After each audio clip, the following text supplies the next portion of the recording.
السلام علیکم، بسم اللہ الرحمن الرحیم۔ میں ہوں راشد آوان اور آپ دیکھ رہے ہیں خبر بصر۔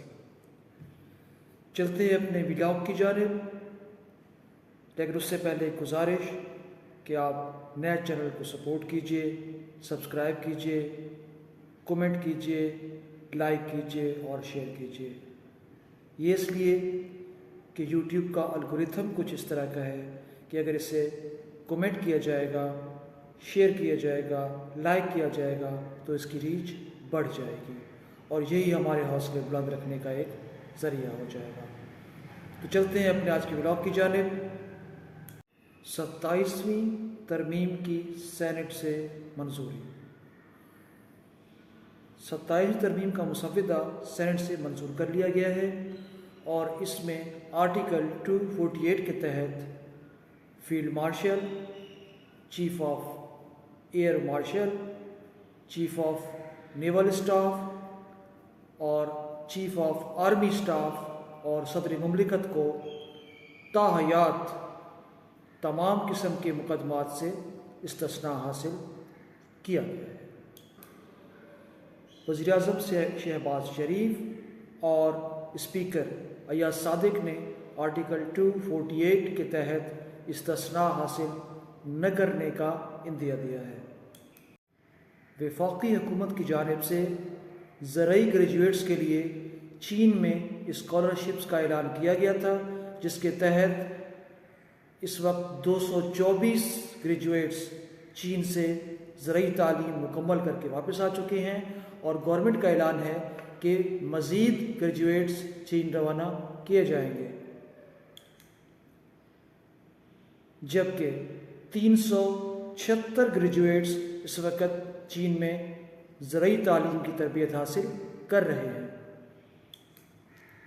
27ویں ترمیم کے مسودے میں ایک آئینی عدالت کا قیام بھی شامل ہے۔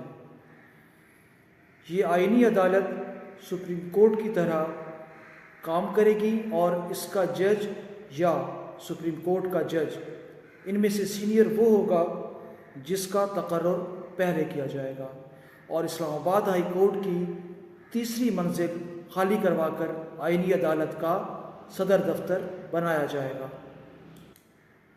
بلوچستان میں کوئٹہ کے 8 میں سے 6 ڈویژنز میں لیویز کو پولیس میں شامل کرنے کا اعلان کیا گیا ہے۔ اس طرح لیویز کا انضمام پولیس میں ہو جائے گا۔ اس کے خلاف مقامی آبادی نے احتجاج کرنا شروع کر دیا ہے۔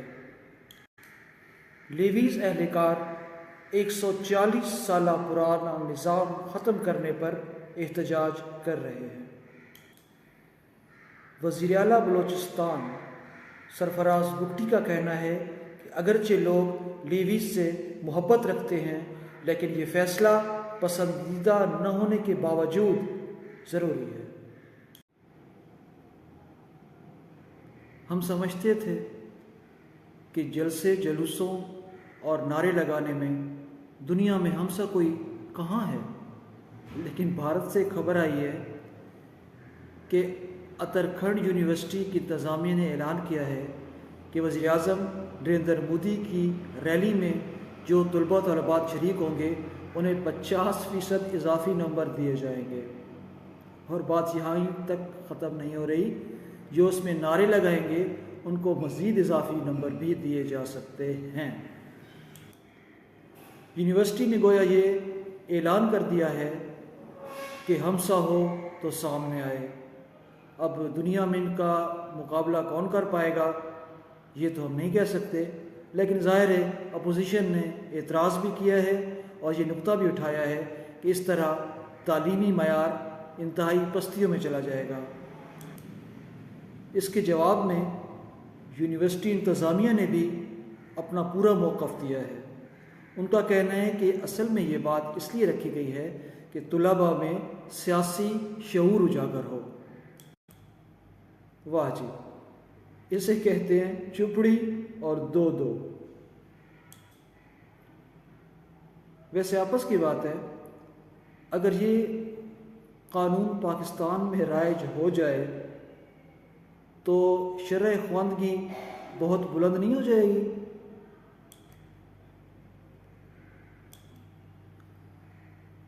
اچھا جی، چیٹ جی پی ٹی کا نام تو یقیناً سنا ہوگا اور آپ اسے استعمال بھی کرتے ہوں گے۔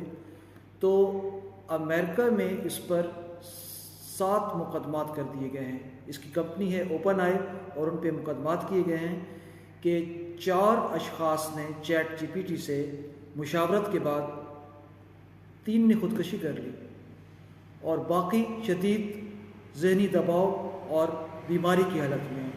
تو اب وہاں یہ بحث چھڑ گئی ہے کہ آرٹیفیشل انٹیلیجنس یا مصنوعی ذہانت انسان کو بہت ہی غلط طریقے سے گمراہ کن طور پر گائیڈ کرتی ہے اور اسے یہاں تک کہ موت کے منہ میں بھی دھکیل رہی ہے۔ اب غلطی آرٹیفیشل انٹیلیجنس کی ہے یا ان اشخاص کی جو اس سے اس طرح کے مشورے لے رہے ہیں؟ ویسے سچی بات ہے، موت کے مشوروں کے علاوہ بھی چیٹ جی پی ٹی سے بہت اچھی باتیں معلوم کی جا سکتی ہیں۔ اب یہ معلوم کرنے والے پہ ہے کہ وہ اس سے کیا پوچھتا ہے، کیسے پوچھتا ہے اور اس پہ کتنا عمل کرتا ہے۔ اچھا جی، آج کے لیے اتنا ہی۔ اب اجازت دیجیے، انشاءاللہ دوبارہ ملاقات کریں گے۔ اللہ حافظ۔ پاکستان زندہ باد۔